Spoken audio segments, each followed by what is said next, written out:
Primary schools say they will meet parents to guide them through the changes and help them choose the most suitable PSLE subject combinations. One school also plans to roll out the new scoring system for younger pupils. As for parents, those that we spoke to, they were generally positive, and they say that the broader scoring bands encourage students to learn at their own pace. Deborah Wong explains.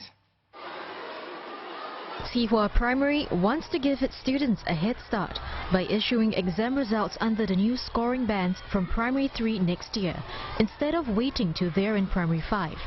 In fact, the teachers will try out the new bands internally this year, so they gain insights into the scoring system, which uses bands called achievement levels, or ALs. For our own reference, we will have that table in AL format, but with the children, they will still receive the mark sheet as per normal, but come next year in 2020, they be familiarized with the new scoring system. When they go to P6, they'll be able to make that reference easier. The school will also engage parents of its 230-strong Primary 4 cohort, who will be choosing whether to take subjects at the foundation or standard level at the end of the year. The school says typically up to 15% of its Primary 4 students take at least one foundation subject.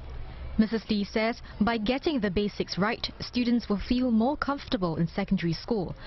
Similarly, Qihua School's principal says students should choose subject levels based on their strengths.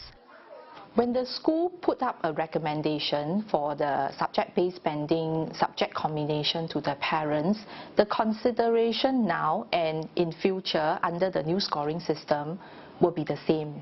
Ultimately, it's about the child's ability and which are the courses that actually will be more suitable to help the child cope better and learn better. The school will meet parents in September to explain the changes and address any concerns.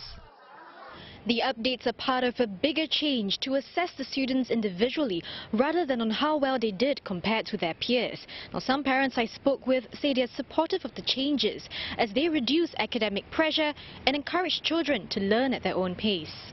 When you are feeling that perhaps your child is not as good as the rest, right, then that's where the anxiety kicks in.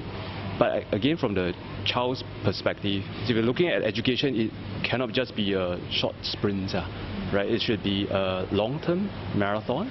So we are looking at how do we help them to pace themselves out in the long run, rather than just focus on just one PSLE. Mr. Wong also says parents should work together with the school to identify their children's strengths so that they can make a more informed choice on subject combinations.